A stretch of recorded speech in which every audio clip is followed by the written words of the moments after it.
개장 전 미리 투자 뉴스 확인하고 전략 정비하는 시간입니다. 투자 뉴스앤 전략, 야천투자연구소 남인호 소장, LNS홀딩스 김선용 대표, 휴먼 자산운용 윤여민 이사와 함께하겠습니다. 어서 오세요. 자, 바이오 소식부터 터치를 해보도록 하겠습니다. 지금 미국 시카고에서 현지 시간 기준 2일부터입니다. 아스코가 개최가 되는데요. 또 다음 주에는 바이오 USA가 열릴 예정입니다. 이렇게 산적한 바이오 모멘텀을 앞두고 빅딜 기대감에 바이오주들이 어젠 또 강세를 보이고 있습니다. 더불어 윤석열 대통령이 한국판 보스턴 클러스터를 키우겠다라고 밝히기도 했는데 일단 모멘텀이 굉장히 산적한 것 같은데 종합적인 소식 좀 전해주시죠. 네, 일단 아스코와 바이오 USA 중에 아스코가 중요하기 때문에 아스코 얘기만 한번 다뤄보도록 하고요. 그리고 우리나라의 바이오 클러스터가 들어선다는 얘기까지 한번 다뤄보도록 하겠습니다. 지난번에도 저희가 한번 다뤄드리긴 했습니다. 이제 항암제 올림픽이라 부르는 이제 미국의 임상 종약 학회죠. 이제 아스코의 연례 학술회가 이제 오늘부터 시작됩니다. 오늘 밤부터 시작되는데요. 행사에 참여하고 있는 예정되고 있는 우리나라 K-바이오 기업들에 대한 관심이 커지고 있는 상황이고요. 이를 계기로 국내 바이오주의 투자 심리가 살아날 것이라는 기대감이 있습니다. 이미 어제부터 좀 반영이 된 것 같습니다. 또 추가로 이제 정부 차원에서 한국형 보스턴 클러스터를 만든다는 소식까지 있는데요. 일단 이번에 아스코 같은 경우는 이제 유한양행과 어스코텍 그리고 레고킨 바이오나 아니면 앱클론 같은 많은 기업들이 참여해서 연구 결과를 발표할 예정이라고 합니다. 셀트리온도 이제 부스를 운영해서 임상 등 진행 현황을 공유할 계획이라고 하고요. 특히 이번 같은 경우는 이제 유한양행과 앱클론 쪽에 좀 연구 결과가 기대가 좀 많이 되고 있습니다. 일단 주목이 되고 있는데 유한양행의 폐암 치료제 관련해서 임상 그리고 앱클론의 세포 치료제 관련 개선 결과가 기대를 좀 많이 받고 있는 상황이니까 한번 체크해 보시면 좋을 것 같고요. 또 바이오 분야의 대표 클러스터로 불리는 보스턴 클러스터를 벤치마킹한 한국형 보스턴 클러스터를 국내에 조성하겠다라고 정부 차원에서 발표했습니다. 사실 근데 이거는 지난번에 윤석열 대통령이 이제 보스턴 실제로 갔다 오셨죠. 갔다 오셔가지고 그때 이제 결정을 한 내용인 것 같은데 미국 보스턴 가보시면 이제 MIT, 하버드 좋은 대학 다 몰려 있습니다. 그리고 이제 여기에 글로벌 제약 회사 그리고 바이오 기업과 연구소가 몰려 있는데 위치상으로 서로 같이 붙어 있으면서 시너지를 내면서 이제 미국의 바이오 산업을 이끌고 있는데요. 이를 벤치마크하겠다는 의미인데 바이오 산업의 어떤 미래를 봤을 때는 사실 굉장히 도움이 많이 될 것 같습니다. 근데 사실 제가 이런 정책 관련 얘기가 나올 때마다 항상 똑같이 말씀을 드리는 거지만 이게 연속성이거든요. 이제 우리나라 미래를 책임질 만한 이런 산업 같은 경우는 사실 이게 3, 4년, 1, 2년 투자해가지고 된다라고 하면 우리나라 이미 대박이 났겠죠. 근데 이게 최소한 10년, 20년 이상의 어떤 연속성이 필요하고 보스턴 클러스터 같은 경우도 이제 생긴 지가 수십 년이 됐기 때문에 사실 이렇게 연속적으로 이 서포트를 해주는 게 중요합니다. 사실 바이오 제약 기업들도 돈이 들어오게 되면 실제로 그걸로 이제 매출이 만들기까지 최소 10년이 걸리기 때문에 최소 10년 이상의 어떤 정책의 연속성이 좀 필요한 것 같고요. 이런 부분들은 좀 지켜지면서 이제 우리나라 기업들을 진짜 위한 정책들이 좀 이어졌으면 하는 개인적인 바람을 가지고 있습니다. 네, 알겠습니다. 물론 또 지속성을 가져가는 게 중요할 것이다라고 정리를 해주셨는데 바이오주에 대한 시장 관심이 커지고 있습니다. 지금 윤여민 이사님 제 기억이 맞다면 한 2년 전부터 레고캠 바이오 좀 긍정적으로 지켜보셨던 것 같은데 지금도 그러신지 아니면 좀 종목에 대한 변화가 있는지 궁금합니다. 바이오주 토픽 어떤 종목 제시해 주시겠어요? 네, 일단 이제 제약 바이오 같은 경우는 이제 아무래도 좀 이제 변동성이 좀 강한 어떤 섹터다 보니까 사실은 이제 이런 두 가지 큰 모멘텀이 있음에도 불구하고 재료 소멸이라든 어떤 이런 부분을 좀 걱정하시는 분들이 충분히 있지 않을까라는 생각을 하고 있습니다. 그런 측면에서 저는 이제 제약 바이오 좀 대장주, 좀 셀트리온을 좀 말씀을 드릴까 하는데 사실 전 하반기에는 제약 바이오가 좀 크게 움직일 것이라고 생각을 하고 있고 그 가운데서도 결국은 셀트리온 그룹주가 움직여야지만 제약 바이오 섹터는 상승할 수 있다라는 어떤 그런 논리로 좀 말씀을 좀 드려보도록 하겠습니다. 특히 이제 셀트리온 같은 경우는 잘 아시겠습니다만 바이오 시밀러 쪽에 상당히 강점을 좀 보이고 있고 최근에 지금 이제 유플라이마 관련돼서 지금 FDA로부터 지금 판매 허가 획득을 했다라고 볼 수 있을 것 같습니다. 7월부터 지금 미국 내에서 판매가 가능할 것으로 보이고 있고 특히 선제적으로 지금 이제 캐파 증설을 한 부분이 있기 때문에 이미 19만 리터의 좀 생산 능력을 좀 보유하고 있다라고 좀 말씀을 드릴 수 있을 것 같습니다. 사실 이 셀트리온이 주요 타겟을 하고 있는 시장 같은 경우는 지금 내년에 118조까지 커지겠다는 어떤 그러한 좀 보고가 있는 상황이기 때문에 이러한 상황에서 저는 어떻게 보면 바이오 시밀러에 대한 분명히 좀 제가 볼 때 관심이 필요하지 않을까. 그 가운데서도 제약바이오 섹터는 분명히 셀트리온 그룹주가 좀 움직여야지만 같이 움직일 수 있다는 점에서 봤을 때 대장주인 셀트리온에 대한 부분들 결국 이제 두 가지 어떤 이벤트와는 별개로 좀 셀트리온에 관련된 부분을 좀 더 주목해 보면 어떨까라고 좀 말씀을 드려보도록 하겠습니다. 셀트리온 한번 주목해 보도록 하겠습니다. 이어서 반도체 이야기로 이어가 보도록 하죠. 삼성전자, SK하이닉스 같은 대장주가 반등해주면서 반도체 소부장주도 함께 수혜를 받을 것으로 기대가 되고 있는 상황인데 현 시점 여전히 좀 반도체 소부장을 매수해도 적절한 타이밍이다라고 남인호 소장님 보고 계십니까? 네, 그렇게 보고 있습니다. 금년 초만 해도 우리 증권에 투자하신 분들 하는 말이 이거였죠. 2차 전지 얼마나 가지고 있어? 이거였는데 최근에 주식 투자하시는 분들 하시는 얘기는 이렇습니다. 반도체 주식 있어 없어가 아니고 반도체 주식 많이 가지고 있느냐 조금 가지고 있냐 그 차이 같습니다.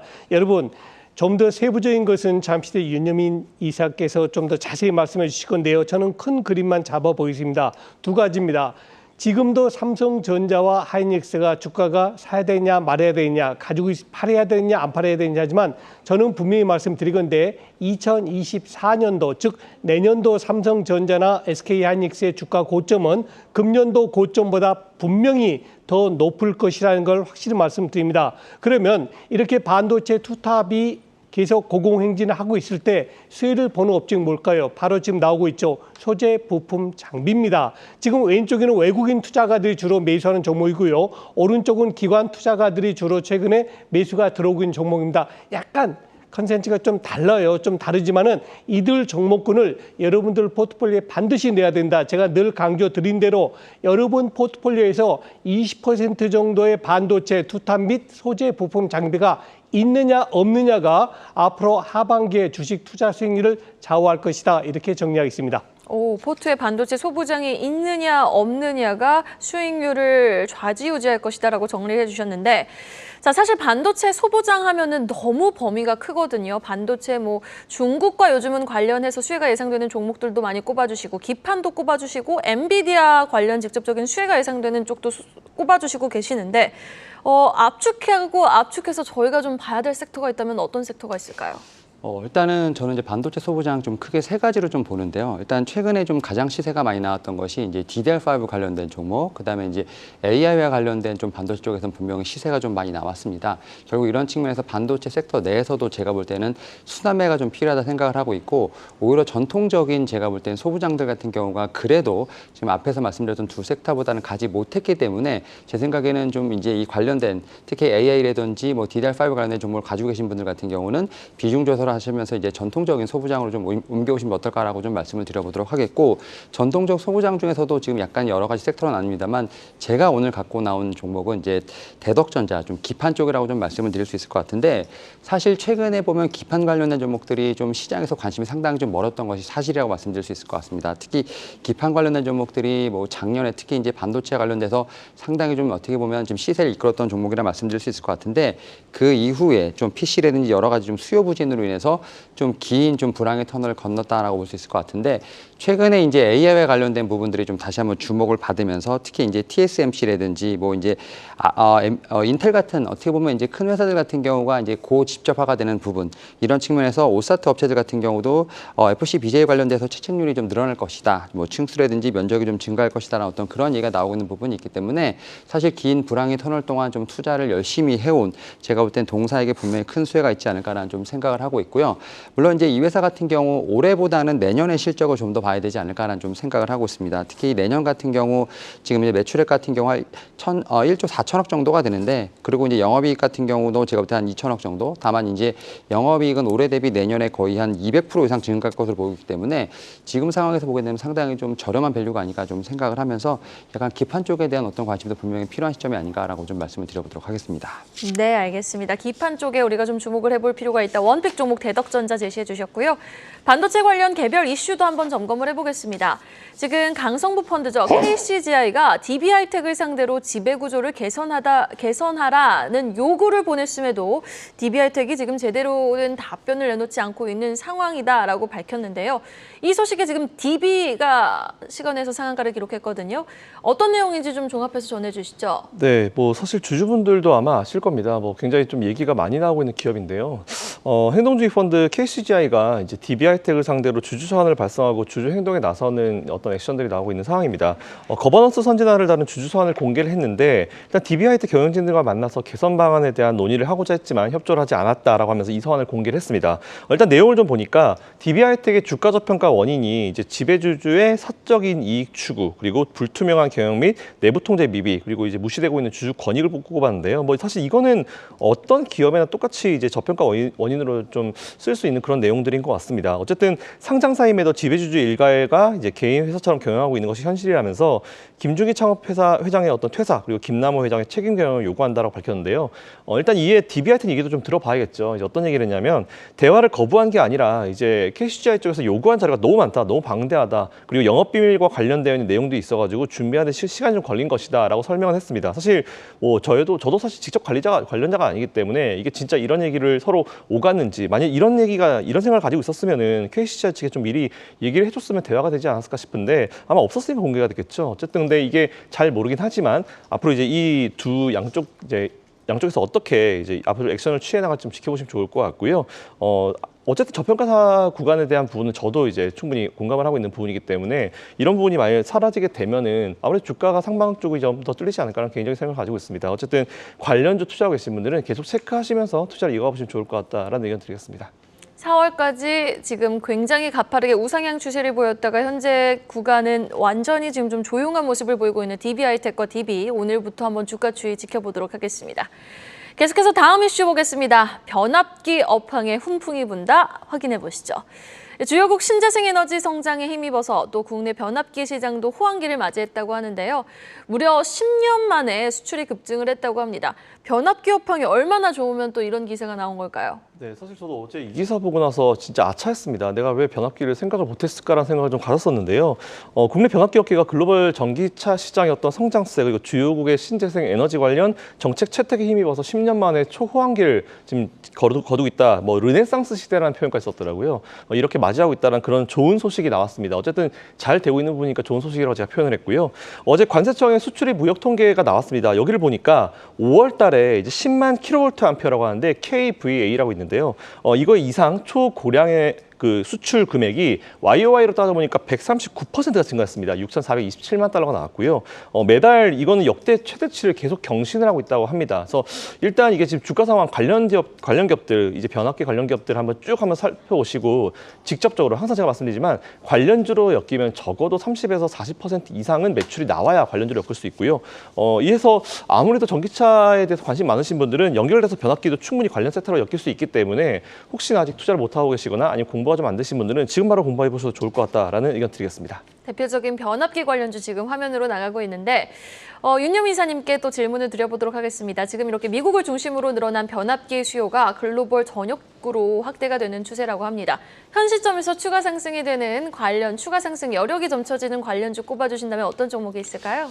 네, 일단은 앞에서 3개의 종목이 나갔고요. 그 가운데서 사실은 뭐 차트상으로 보게 됐을 때 약간 돌파 매매, 전고점을 좀 뚫어낼 수 있는 종목이 효성중공업이 아닐까라는 좀 생각을 하고 있습니다. 나머지 두 종목들 같은 경우는 사실은 이미 좀 시장에서 이런 부분을 좀 어느 정도 반영한 부분이 아닐까 좀 생각을 하고 있는데, 일단 효성중공업 같은 경우는 1분기 특히 이제 영업이익 흑자 전환에 좀 성공했다라고 볼 수 있을 것 같고, 특히 이제 올해 전체적으로 보게 된다고 하면 영업이익 한 2천억 정도가 좀 기록이 될 것으로 보이고 있고, 뭐 그런 측면에서 전년 대비 뭐 40% 이상 증가하지 않을까 좀 생각을 하고 있는데, 효성중공업 같은 경우는 이제 아무래도 이제 전력기기에 대비했을 때 건설업이 좀 있는 부분이 있기 때문에 약간 수익성에 대한 부분에서는 좀 낮을 수도 있습니다. 그럼에도 불구하고 지금 이제 중공업 사업부 같은 경우는 저는 이제 영업이익 관련돼서 분명히 좀 위로 올라갈 수 있는 부분은 분명히 있지 않을까라는 좀 생각을 하고 있습니다. 특히 이제 중공업 사업부만 떼고 놓고 보게 된다고 하면 올해 지금 영업이익 같은 경우는 전년 대비 지금 뭐 한 100% 이상 좀 증가를 할 것으로 보이고 있고, 한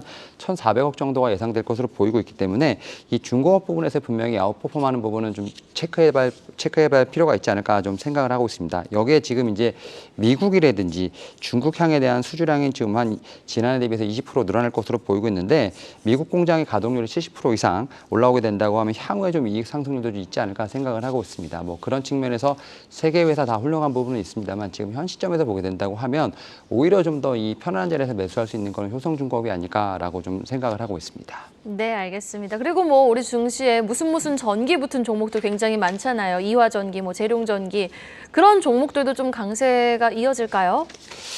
일단은 좀 말씀하셨던 것처럼 이제 이 변압기뿐만 아니라 전선 관련된 쪽까지도 사실은 어떻게 보면 섹터 내에서 좀 순환매가 좀 돌고 있다라고 좀 볼 수 있을 것 같습니다. 특히 이제 뭐 2차전지 같은 경우도 뭐 충전소까지도 지금 이제 어떻게 보면 확장되는 부분이 있기 때문에 결국 이제 숫자에 관련된 부분들, 결국 이제 이 시장이 커가는 부분을 계속 체크를 해보면서 일단 좀 매매를 하셔야 되지 않을까 좀 생각을 하고 있는데, 지금 말씀하셨던 이런 뭐 이화전기라는 이런 쪽 같은 경우도 분명히 저는 훈풍이 불 수 있다라고 좀 말씀드릴 수 있을 것 같고, 다만 이제 어떻게 보면 트렌드라든지 산업에서 움직일 때 뭐 대장주를 좀 공략하는 것이 어떨까 좀 생각을 하면서 그와 관련된 옥석 가리기는 분명히 필요하지 않을까 생각하고 있습니다. 네, 감사합니다. 자, 다음 소식입니다. 누리호 발사 성공으로 국내 항공우주 관련주가 새로운 성장 동력을 찾았다라는 분석 기사가 나왔는데요. 한국경제신문이 보도한 자세한 기사 내용 남인노 소장님이 전해주실까요? 네. 여러분, 육지는 정확하게 말 그대로 한치도 어긋남이 없이 국경선이 있습니다. 바다는 어떻습니까? 150해리, 200해리 등등 바다도 이제는 대륙봉이 우리 국가다라는 그런 영토가 강합니다. 그런데 대기권 밖에 우주는 어떻습니까? 주인이 없습니다. 국경이 없습니다. 저는 누리호 발사 성공은 세계 7번째인데요. 실용 이성을 싣고 올라간 게 성공한 것이 우리 국가 경제가 세계 10위권 아닙니까? 그런데 누리호 우주항공에서는 7위까지 올라왔습니다. 여기에 더 중요한 게 하나가 있죠. 그동안에는 항공우주원이라는 정부 주도의 우주 산업에서 이제는 하나 에어로스페이스가 기술 이전을 받고 실제 성공까지 시켰습니다. 저는 뭐 정부가 일을 안 한다는 얘기를 하는 게 아니고 민간으로 옮겨서 더 활성화되고 더 빨라질 것이다 말씀드립니다. 제가 중고등학교 학생 때 저는 비행기 타고 외국으로 수학여행 간다 생각도 못했습니다. 그러나 지금 우리 청소년들, 우리 중고등학교 학생들은 비행기 타고 정말 외국으로 수학여행 갑니다. 지금은 우주항공으로 누가 가겠냐 하겠지만은 저는 머지않아서 항공시대가 열릴 것이다, 우주시대가 열릴 것이라고 장담을 할 수 있겠습니다. 마지막입니다. 누리호가 이번에 성공할 때 누리호 하나만 간 겁니까? 아닙니다. 그 누리호는 37만 개라는 정말 어마어마한 부품의 결합체입니다. 자동차가 약 3만 개의 부품이 결합됐다 그랬죠. 그 10배입니다. 이 이야기는 무슨 얘기냐? 누리호 성공은 뭐 우주 항공 기업이 좋아진다 그 개념이 아닙니다. 말 그대로 우주 산업이라는 우리가 생각지 못했던 새로운 산업의 시작이다라고 보고요. 이제는 이것은 대한민국이 세계에서 가장 뛰어난 항공 국가가 될 수 있는 기반을 잡았다. 이렇게 정리할 수 있겠습니다. 네, 이렇게 우주 산업이 각광을 받으면서 투자자분들의 관심은 지속되고 있는 모양새인데 한화에어로스페이스도 3개월간 지금 15% 넘는 상승률을 기록하고 있어요. 뭐 지금 누리호 발사 때도 불구하고 종목 안 간다 하지만 수익률을 따져보니까 이렇거든요. 이사님이 지금 주목하고 계시는 우주항공 관련 종목 어떤 종목이 있을까요? 제가 이제 좀 지난 시간에 좀 말씀드렸던 종목이 인텔리안테크인데요. 맞아요. 이 종목에 대해서 좀 약간 업데이트를 좀 해드리려고 합니다. 사실 이제 이 최근에 보면 유상증자와 관련된 부분으로 해서 블록들이 좀 일어났다고 볼 수 있을 것 같습니다. 뭐 그런 측면에서 보게 된다고 하면 어떻게 보면 이제 자금을 좀 모집했다는 측면에서 봤을 때 이 신사업에 대한 부분을 다시 한번 어떻게 보면 집중할 수 있는 부분이 아닐까라는 좀 생각을 하고 있고, 사실 증자를 이번에 좀 하면서 비교적 좀 저렴한 좀 가격에 매수할 수 있는 좀 상황이 좀 연출되고 있다는 점에서 봤을 때 앞에서 말씀하셨던 지금 종목들에 대비했을 때 좀 어떻게 보면은 매력도가 좀 커질 수 있는 좀 밸류에이션에 좀 커질 수 있는 부분이 아닐까라는 좀 생각도 하고 있습니다. 그리고 이 회사가 지금 자금을 좀 확보하면서 지금 이제 저궤도 시장에 대한 부분들을 좀 상당히 공략을 하고 있는 상황이라 볼 수 있을 것 같은데, 특히 이제 올해 말부터 저궤도 위성통신 기업으로서 어떤 사업이 본격화될 것으로 보이고 있기 때문에 오히려 저는 이제 좀 나아질 만한 어떤 그런 기업을 좀 보는 게 어떨까라고 좀 말씀을 드려보도록 하겠고, 앞에서 말씀드렸던 여러 가지 지금 이제 우주항공 관련된 종목들 같은 경우 말씀하셨던 것처럼 생각보다 좀 이제 주가 레벨이 좀 올라가고 있는 상황, 그에 비해서 인텔리안테크 같은 경우는 아직은 좀 못 따라가고 있는 상황이기 때문에 좀 더 편안한 자리에서 매수할 수 있는 부분이 아닐까라는 좀 생각을 하면서 인텔리안테크를 2주 연속으로 좀 말씀을 좀 드려보도록 하겠습니다. 네, 여전히 인텔리안테크 탑픽 종목으로 제시를 해주셨습니다. 마지막 소식입니다. 최근 주가 부진을 이어가던 증권주에 외국인의 사자세가 이어지며 다시 좀 투심을 회복하는 추세를 보여주고 있죠. 2분기 호실적에 대한 증권가의 목소리가 지금 커지고 있는 상황인데 호실적에 대한 배경은 어디에 있을까요, 남인호 소장님? 네. 뭐 이건 저도 오랜 시간 동안 증권업에 종사했기 때문에 누구보다 자신 있게 말씀드릴 수 있겠네요. 증권업을 다른 말로 하면 뭐랍니까? 시황 산업입니다. 즉 주식시장이 좋으면 증권업은 좋아질 수밖에 없고 주식시장이 침체되면 증권업도 같이 어려운 국면에 빠집니다. 작년에 얼마나 힘들었습니까? 비록 삼성전자 실적은 사상 최고치를 나왔지만은 주식시장은 정말 안 좋았죠. 그 대표적인 예가 거래 대금의 감소라고 볼 수 있겠습니다. 자, 그런데 최근 들어서 우리 주식시장이 점차 2,600을 바로 목전에 두고 있죠. 시황이 좋아지고 있다는 뜻입니다. 우리 증시격언에 이런 말이 있습니다. 손실은 자기를 지킬 수 없어도 수익은 자기 자신을 지킬 수 있다. 이 이야기 무슨 얘기입니까? 5만 원짜리 주식이 6만 원 되지 않습니까? 그러면은 그 만 원의 수익으로 또 다른 종목이 오를 수 있다. 그 얘기를 뜻한다고 봅니다. 저는 최근에 삼성증권을 비롯해서 NH라든가 이런 대형 증권사들의 주가 상승률이 종합주가지수의 약 3배 정도 수준으로 높이 올라갔다는 점에 큰 의미를 둡니다. 그리고 지금 거래 대금이 다시 코스닥, 코스피 모두 10조 원을 넘는 그런 모습 보입니다. 당분간 지금 자료화면 나오고 있습니다만 조금 소강 상태에 빠졌던 우리 주가지수 시장을 지금 대형 증권사들 대부분 다 2,600을 넘기는 것으로 다 전망하고 있습니다. 당분간 우리 시장에 대해서 긍정적인 시각을 가지고 계시다면은 여러분 포트에다가 증권업종도 한두 종목은 들어가는 것이 좋겠다고 판단합니다. 네, 알겠습니다. 증권주에 대한 관심도 필요해 보이는 시점입니다.